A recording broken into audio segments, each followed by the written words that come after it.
Welcome to Loredana, the Little High Heel Chef. Today, it's You, Me, and Meatballs, episode 4. Your butcher and your shoemaker should be your best friends. You know what I always say?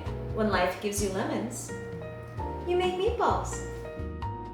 I know Italians have their special recipes for meatballs, and most of them are really good. But I've been crowned the Queen of Meatballs, so I'll let you decide if I deserve that title after today's episode. Please share and comment what makes your meatballs extra special. So I don't know if you know this, but Sundays is traditionally a time to gather at the table, enjoy a good plate of pasta, and of course meatballs, and talk about our week, and discuss things, and sometimes discuss things loudly. Italians are very expressive. And this is where my mom would run the show. This was her time to shine. I've learned a lot about food living in an Italian household, but my version of meatballs is a slight variation of the standard. So what I add differently is onions. Are you seeing a theme here? My onions are slightly sautéed in olive oil till they're nice and golden, and they are added to the meat to add moisture and flavor. And of course, my meat of choice is pork, beef, and veal. Total of 1 pound in equal parts. And if you don't find this meat combination in the fridge at your butcher, always ask your butcher, because your butcher and your shoemaker should be your best friends, because they can make a meal or break a heel. So in a saucepan, add about a tablespoon of olive oil. Turn your heat on to medium-high, and you're gonna saute and sweat out your onions. I do this step first because you want the onions to cool before adding them to the rest of your ingredients. It's gonna take about 10 minutes or so. I always salt. So now that our onions are cooked, I've set them aside to cool. With our meat, I add about a 1/4 cup of chopped parsley, a big leaf of basil from the garden, and my little secret kick to this recipe is sage. I put 1 sage leaf. Now keep in mind, sage is a strong, pungent flavor. It could be overpowering. It's a little assertive, just like I am. So use in moderation. A teaspoon of kosher salt, a teaspoon of garlic powder, 1 egg at room temperature. I start with a 1/2 cup of breadcrumbs and about a 1/2 cup of milk. Then you add a good handful of Parmigiano. I'd say this is about a 1/2 cup to 3/4 of a cup. And I always add a little Romano. I like the blend of the two, or you can just use one. A little bit of pepper, because why not? And we're gonna add in our softened onions in the olive oil. I'm gonna start preparing 1 meatball as a tester. I always make one on the side, shallow fry it, see if the flavors are fine. Even though I do this like almost weekly, I still make a tester. So it's a little bit too soft. See, I can hardly roll it. So I'm gonna add a little bit of breadcrumb, which is very common. So there you go. This is gonna be our tester meatball. I make it flat like a hamburger just because it speeds up the cooking process in the pan. Right. Now that you're shallow frying your tester meatball, don't forget to preheat your oven at 350.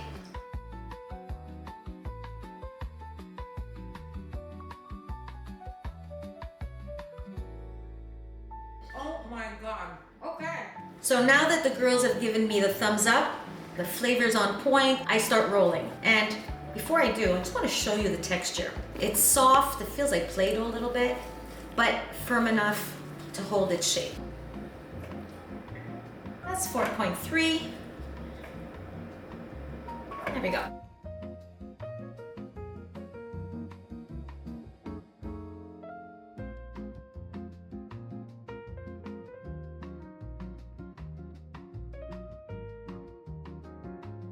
Now that we have the meatballs in the oven, I'm gonna start my sauce.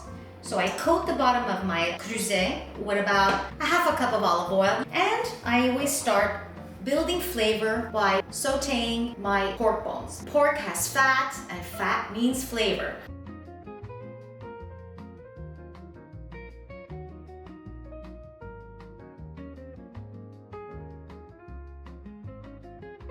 From here, we add in our chopped onions. You want your onions softened before adding the garlic. A year ago, my cousin Loredana asked me if I would teach her godchild, Viaggio, how to make meatballs. Viaggio, being an 11-year-old boy, I really didn't know what to expect. So I set up my kitchen, I had all meal prep here, and he did all the steps that we did earlier. Then when we fried the onions, he says to me, I love the sound of onions frying in hot oil. Isn't that just great? I said, what 11-year-old boy understands and feels what cooking is all about? He's a natural. We're supposed to have a ossobuco cooking date as well, so that's coming. So now that the garlic is getting perfumey, you can smell it. The onions are nice and softened. I add about 3 ounces of good quality tomato paste. We let that cook and caramelize the bottom of the pan. I love adding tomato paste. It adds a really nice deep flavor. The oil is going to turn kind of orangey. And once it all breaks up, well, we add in our cans of tomatoes. My job when I was a kid was passing the tomato cans through the food mill. Remember the food mills? One of these things.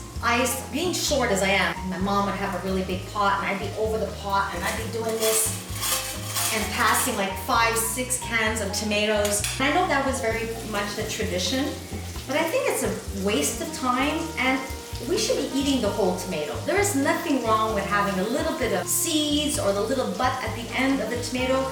The tomato should be consumed in its whole. Now, I add all my tomato cans and I always choose a whole tomato, never chopped, pureed, never seasoned. You want to control the seasoning. You want to control the texture. And when it's a whole tomato, you can tell what kind of quality your tomato is. When you cook with good quality, the outcome will be good quality.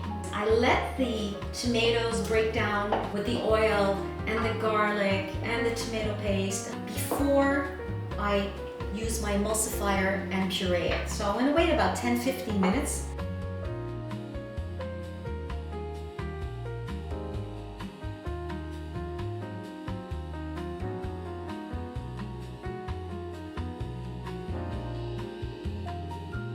So we're done. Now we add in all the meat back into the sauce and let it cook for about 3 hours. So we put our pork bones back in with all the fat that remains in the bottom of the dish and our 9 meatballs.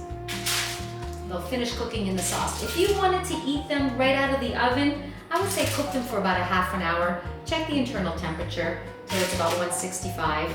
I always keep a rind of Parmigiano aside because I go through a lot of cheese in this house, freshly grated always, and I always keep the rinds and I add it into my sauce, adds more flavor, and it gets all melty and chewy. But then on medium-low, I always keep a little bit of an opening so it doesn't boil over or burn. So medium-low, 3 hours, check it every hour, turn, and towards the end, taste for flavor, see if you need more salt, and of course a beautiful handful of basil. Check that the oil is surfaced at the top. That's an indicator that your sauce is ready.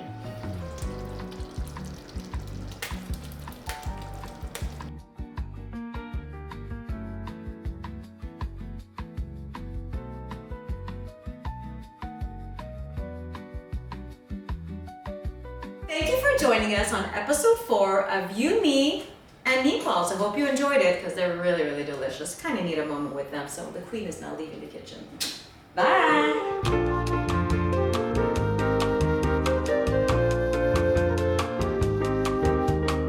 Hello everyone and welcome to... Oh wait, is your thing on? That's the first blooper. When life gives you lemons, you make meatballs.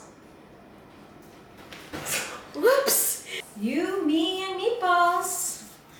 That's what I always say. Doesn't everybody say that? You, me, and meatballs? You can't spell meatballs without me.